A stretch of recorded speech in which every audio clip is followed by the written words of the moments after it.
Magic Makers. I'm Mom Birella. I'm Yukita Cosplay. And I'm CJ Peterson. Welcome to Magic Making Mischief. Before we get ready, get your wands to the ready because we solemnly swear we're up to no good. So today we have a very special guest. Oh, he just ate his wand. That means well, I'm not supposed to do that. Mischief managed at the end now. Oh, I got a spare. Don't worry. Oh my god. We have a special guest today, Mr. Maui, who is a cosplayer. He does an excellent couple of them that I'm well aware of. But we've seen him around different Comic-Cons. Before we start, before Mombi speaks this time and ruins it, congratulations, Mombi, on 7,500 followers on YouTube. Yay! Round of applause. So congratulations. All hail Mombi. Yay. Raise the roof. Raise the roof. Hope one day to be a big kid like you. So Thank you, everybody. That's so awesome. So how was your weekend? It was good. We did the toy drive with the Houston cosplayer. Oh my lord! Superhero enthusiasts of Houston. Thank you. Yes, and they were an awesome group. I'm actually working on a video, a little bit of some of the funny moments and little, some of the donations and stuff because it was so much fun. There were so many bloopers. It's great. Yes. I hope we got like good shots of some of these moments because it was a lot of fun. It was a great group, and yeah, they actually got like the whole tote was like overflowing full, and then there were some monetary donations too as well, and this all went to benefit the children from Conroe ISD to provide Christmas and stuff. And then we also had the celebration of life for Greg Kelso. For those of y'all who are in the con scene, he's a Texas legend, and he is Con Hour himself.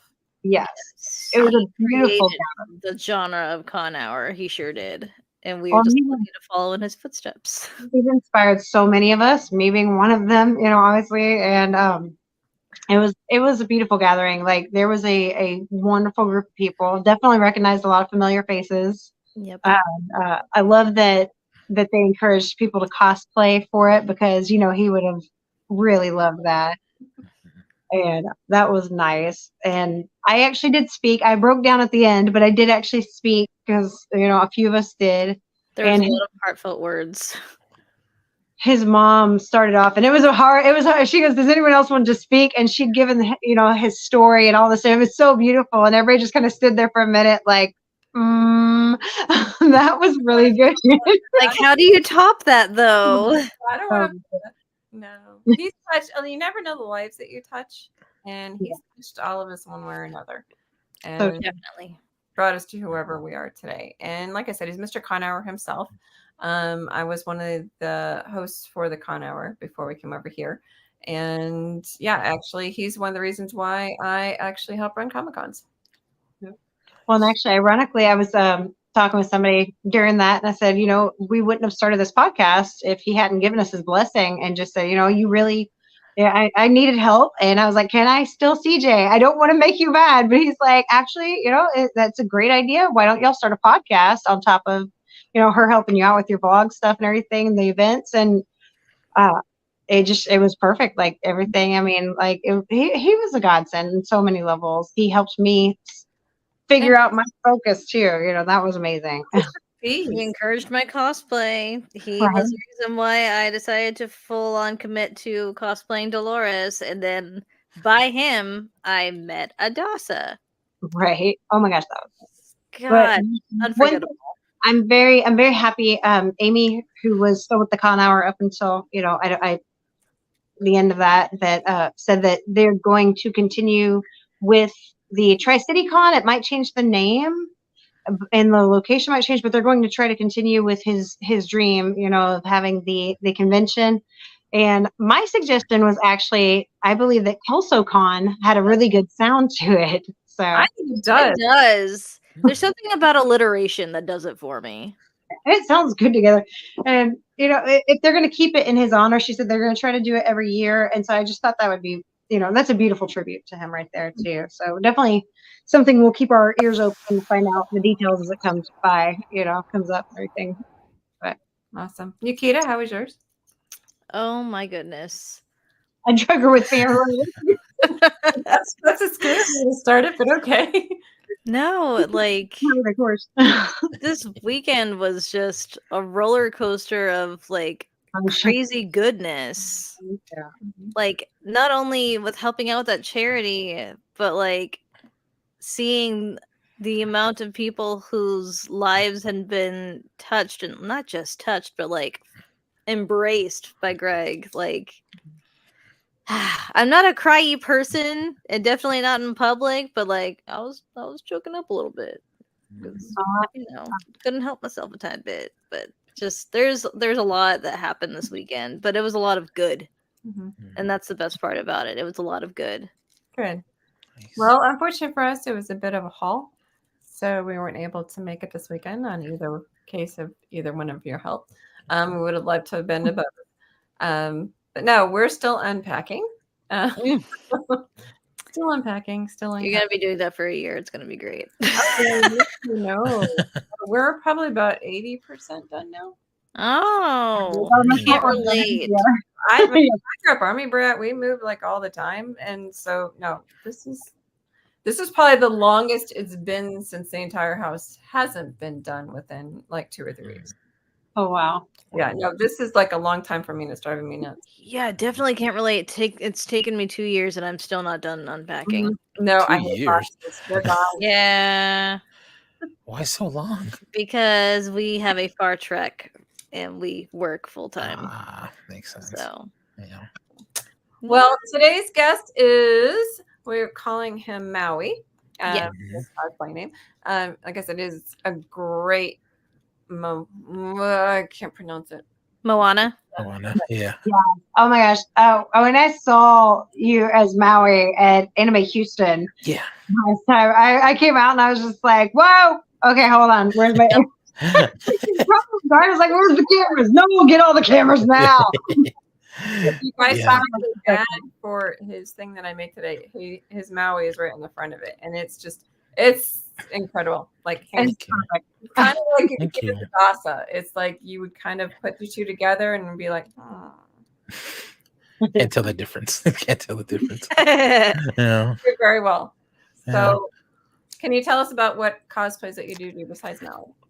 I think that was just the one that I really just originated in understanding the character, so to speak, because I'm mixed Latino and also Polynesian, and I kind of resonated with the story itself because I similar background in a sort of way, but I wanted to kind of not only embrace the culture but also bring that character to life, which is really my bread and butter, so to speak. But as of recent, it's just been more of people like to see my Bowser cosplay that I've recently done ever since the movie came out. I think the meme worthy one that I have is Shrek from DreamWorks, the Shrek movie.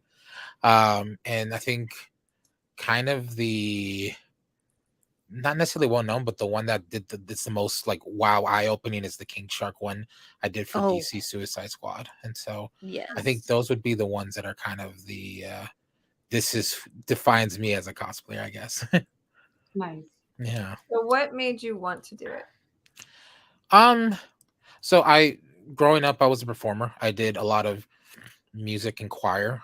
I went to Berklee College of Music for music performance, and I did theater work. But times are tough, and at the time, my grandparents were my caretakers, and I had to come back and kind of end that dream so I can take care of them. And so after they've moved on and trying to figure out what to do, then my next step after everything had changed, I wanted to get back into some sort of theater work. And I've had some history with theater, and I didn't really understood cosplay, so to speak, other than it's theater without the theater. And so I figured, hey, let me kind of just jump in, and I don't really see a lot of people my size doing it, and I figured, well, let me kind of get in there, touch the waters, let me do something that's gonna just say, hey, this is who I am, this is who defines me as a person, and and it kind of just took off from there. I've been doing it for 3 years now, about to be 4, so my senior year. And it's been kind of a very refreshing and intriguing time me doing this. So Very cool. So, do you want to tell us what to do in the real world, or do I do it the what? in the real world? Everybody has What's their your day mundane job. life like? Share if you don't want to, but Which role though? Because there's been a few. Real world. Oh, we're like, oh, like life stuff. Oh, Mhm. I work in IT. Nice. Yeah, I work in IT. I manage a team of 6 techs, and I work in the um, beer and wine industry. And as far as like the analytics side of things, all the boring stuff. But I do that, and I've been growing up and trying to work in that field. But now that I've kind of been embracing this sort of niche, it's like I kind of curious in changing things around there and like career wise, but I still haven't made the initial plunge just yet. So I'm always fascinated to find out, the real world versus the con world, what you do. yeah, it's kind of far fetched. Even people at work, they're like, "Wait, you dress up? You're a performer? Like, what are you doing here? Like, you should be doing famous stuff." It's like I'm not there yet. Oh, he's getting there though. Getting What's that? there. Yeah. On to that yet. Yeah. So I it's more of I just consider it a labor of love at this point, and I see people who try to do this as a career, and kudos to them. But I feel like if I were to do this full time, I have to have the right mindset and not just like, ooh, for the vanity sake of it. It's more of like, hey, let's change lives. Let's embrace something that's different, because people used to call them masquerade parties at some point. Now that's called cosplay. Like, well, what can you do? How can you impact people's lives while doing this? And that's where I'm kind of figuring things out as I go. My thing is the kids, the faces of the kids when they see you and figure out who you are. Yeah, no kidding. Like I did, I know, I think I would say all of us have done some sort of volunteer work. I did a thing back in 2019. It was called Jane's Hope, and it was really just like providing Christmas for kids that are, with life debilitating illnesses. And No. there was this one little girl, I don't remember her name, but like she would just like be stuck to me at the hip. She was just like, wait a minute, Maui knows Spanish? Like, nah, like I need to be close to that guy. um the embarrassing part was like my wig kept slipping off because I didn't know about wig caps at the time. I just thought you just threw that in and just like you roll with it. No, she saw that it was slipping, and she was like, why do you have a wig? It's like, oh yeah, because I cut my hair and I don't have any hair anymore. And she was like, yeah, I understand. Me neither. And I was like, oh, dude, why? You're gonna make me like upset hearing this. It's like, I don't. What do I say to that? It's like, but like it meant the world to her that like Oh my god. we both kind of connected, even though it Like wasn't we the said, same hey, thing. partner, fist bump. We got Yeah, it wasn't the same thing, but like it was just knowing the fact that we connected. I know I made like I think we understand from the movie Inside Out. I made a core memory with that little girl. Yes. And so I know that like whenever she grew up, she's like, I remember I met Maui and he knew Spanish, and oh man, it was cool. So I'm fortunate enough to like be able to do whenever I can like volunteer work and just impact people's lives like that. And it's really amazing for me. That's awesome. Mm-hmm. I just learned the phrase cosplay for that I was this just week. about to say I was that. like, oh, that's such a cool phrase. I love that. CAUSE play. There you Yeah, go. yeah, Cosplay. Cosplay. yeah. And I'm trying to find ways to do that and get more involved. And I think Same. I think that there needs to be more of that. I know in the pandemic I did a few things like that, especially with like I was connecting with Paris cosplays, and she was doing some story time stuff on Zoom back in peak COVID days and such. And so I get asked to do some of those things as well. And so those are pretty cool to do. But any chance to get involved is something I would like to do a lot. So Very cool. yeah. Do you have any events that you're going to be at coming up? I'm more of a, I guess, just fly by night type of person kind of thing. I did get asked to do Sci-Fi-Con in Louisiana. Ooh. So it'll be my first time cosplaying and guesting outside of Texas. Nice. Yeah, it'll be interesting. Hey, I'm sorry. who are you going to be? I'm definitely bringing the big three: Maui, Bowser, and I don't know. I'm actually thinking about bringing out something else, but for my third. But I know for sure those two. Just they're easy and people know they recognize the characters. It's not that hard. I don't have to go and compete or anything, which as much as I enjoy doing that, it does get kind of cumbersome. But I get to just anything that entices the kids to kind of come up, take pictures, and interact with somebody that they visually recognize. Because I know you see all types of crazy stuff at these cons, but I want to be able to create a space where it's like, okay, well, I know that character. Mm-hmm. He's cool on screen. Maybe he's cool in person. I'm gonna go say hi.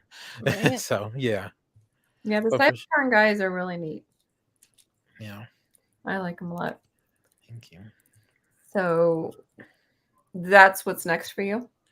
As of right now, I've been kind of looking into other opportunities outside of cosplay because, I been dabbling in voiceover work as of recent.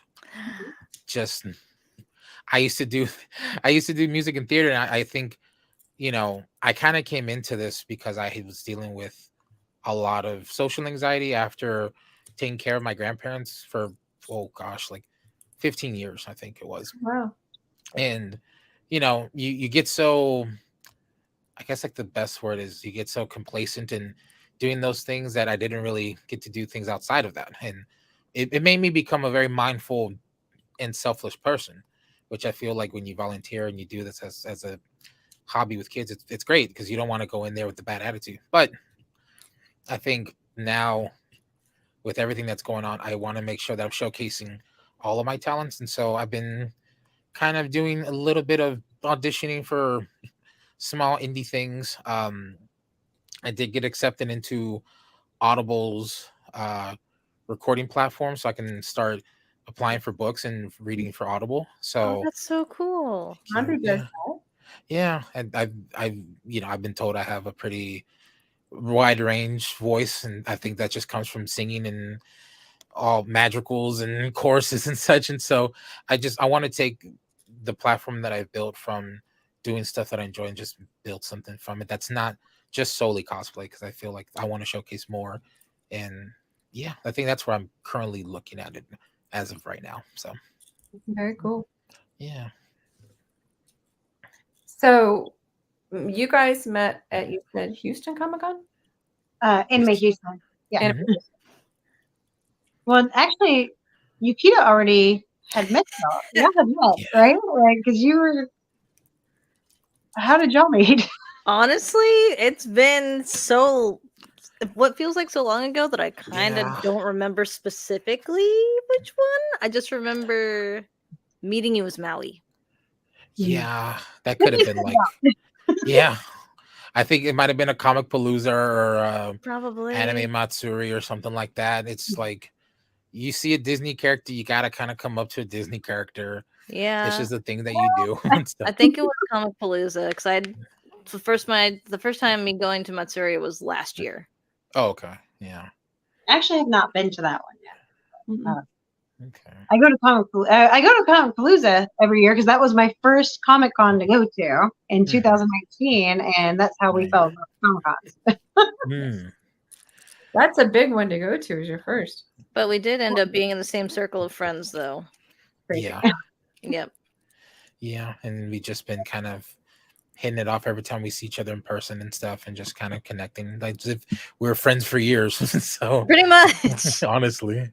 That's the good way for things to be. That's what I love about the whole Comic Con, convention kind of community like that, is because it really does feel like when you connect, you really just connect. It's a community. It is like friendships that are more real than things you had, whenever you were like, say, in school and forced to be a kid your own age kind of thing, Yep. Right. Like you're just in a cubicle with people all your own age for 8 hours a day. Wait a minute.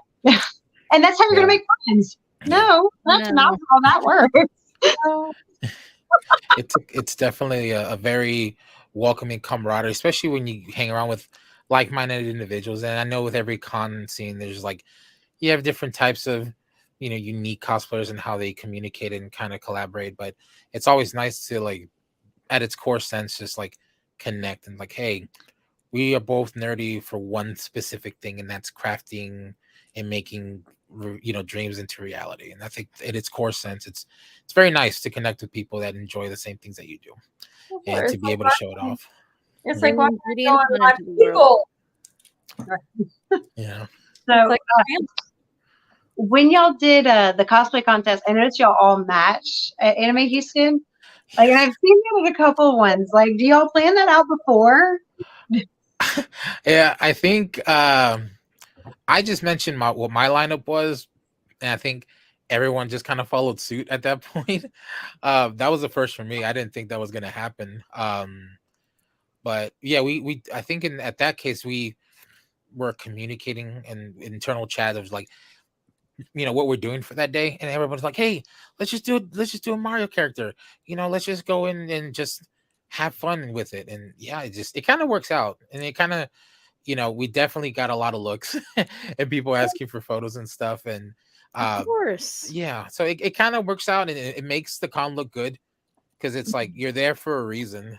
And I just think it was nice that we just kind of collaborated. Everybody was already working on something Mario related, so it just kind of worked out that way. So It's like, I'll just be Bowser. Let's go. honestly, yeah. So you said that you're a guest at CypherCon. So if there's another Comic-Con that's either watching this or somebody can refer you to that they want to get in touch with you to have you as a guest, how do they get in touch with you? Yeah, you can go to my bento link, and this should be my email address. You can always just reach out to me or any of my social media platforms. I'm very open in communicating to see what can work. I'm still fairly new to this. I've just started guesting maybe about a year or so. And so, but I understand that, from a business aspect, what's necessary, what's essential. And, I want to make sure that I'm able to provide something that's beneficial for any organization, because we all want cons to grow. We all want people to like, hey, did you check out, Conroe Comic Con, or have you checked out this place? These are really dope people. So let's just get in touch. Let's communicate. Let's see if we can work together to make something really awesome. And so yeah, they can reach me by email in my bio link in my Instagram, in my bento. Okay. So Yeah. for those who are listening, you can find him at https:// bento.me/creative Ra1n. CREATIVERAIN. Yes. Because you normally do Creative Ra1n with the number 1 where the I is. Yeah, Instagram's weird. I had to change it because they think it was like some malicious website because of the 1. Oh, wow. Yeah, I figured it out, and so they kept shadow banning me for that stuff. So I had to change it. That's crazy. So where did you come up with your name, Creative Ra1n? Because I like it. I guess like originally it was just Creative Ra1n cosplay, but I was like, well, it's going to be obvious that I do that. But I am very much, I guess it stems from me being a Cancer, I guess, and growing up near the water and such. And I'm a big fan of like days that are rainy, I guess. And so I think it was an amalgamation from something that I've read of, I don't remember the line, but it says, we're coming through like a quiet storm. And I'm like, So I kind of took that, figured, okay, Ra1n, creative, and just went with it. Very poetic. Like it. Thank you. Done. Yeah. Awesome. Do you have any advice for anybody who wants to start doing it? Not everyone is going to have theater worthy experience, and so expectations shouldn't be like extreme. Start off very simple. I mean, everyone can do a cosplay at your local thrift shop. Just make something that you enjoy that's economical, because it can be pretty expensive.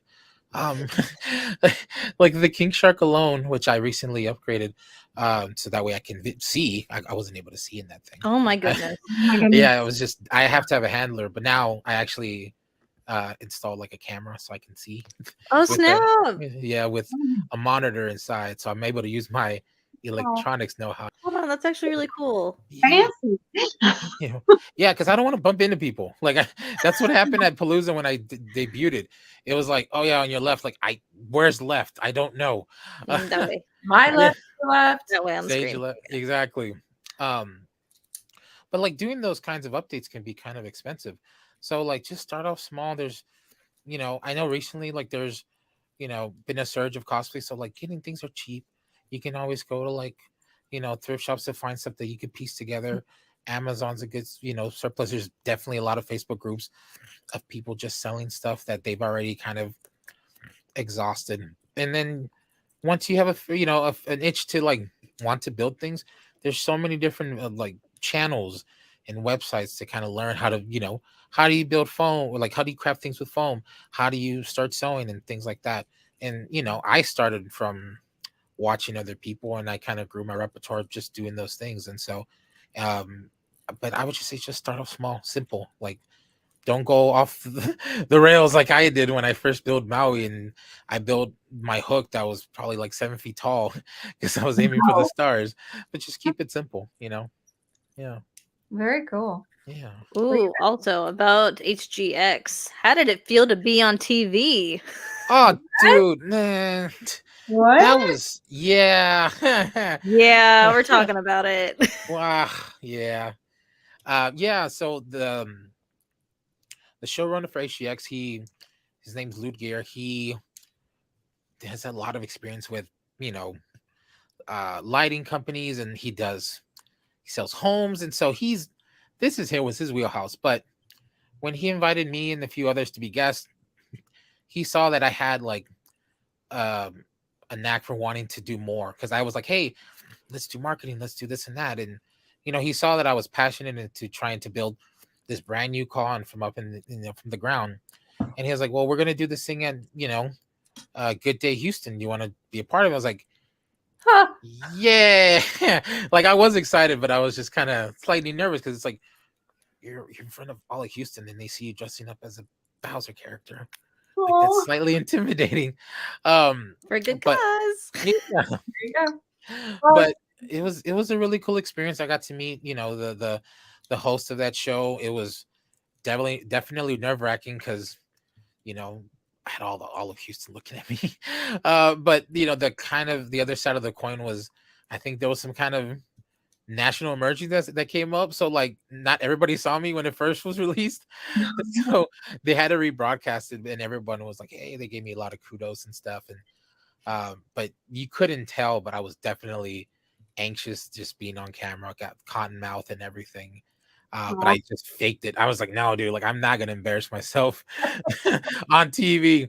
Like, there's no way. I'm already dressed like this. I don't want to make it worse. But it was, in hindsight, it was an enjoyable experience. It was new for me because like you don't really see cosplay in TV like that, in the basic media. And I think this was like the first time like me like doing something like this, and so it was definitely a blessing and an honor to do that for this con. And I would definitely do it again now that I have some experience with it. So You looked like a natural, both Thank you and Paris. yeah, we had to rib off each other a little bit to kind of get it going. But yeah, we definitely were like, whew. Ooh. It was fun though. Congratulations. Thank you. Well, again, if you're wanting in touch with Creative Ra1n to have him at your con, you can reach out to him at bento.me/Creative Ra1n. That's BENTO.me/Creative Ra1n, CREATIVERAIN. Thank you for coming on today, Mel. We really appreciate it. Thank you for having me. Yeah. Absolutely. Next week, we're going to be doing some upcoming events. And then the weekend after, on the 20th, stay tuned. We're going to have Kevin Sorbo coming on. Ooh. Super excited. Then we'll do the year in review, and then I'll wrap up season 1 of Magic Making Mischief. So don't miss it. We'll hear 11:30 a.m. Central Time. We'll see you guys next time. Mommy? So next time, love you guys. Thank you all so much for joining us. If you haven't had a chance to yet, make sure to check out CJ has a YouTube channel. Yukita has a Instagram. And more are always welcome to follow me if you don't follow me yet. join the Magic Makers. Really appreciate you guys. Y'all are Magic awesome. Makers Until unite. next time, mischief managed. Bye.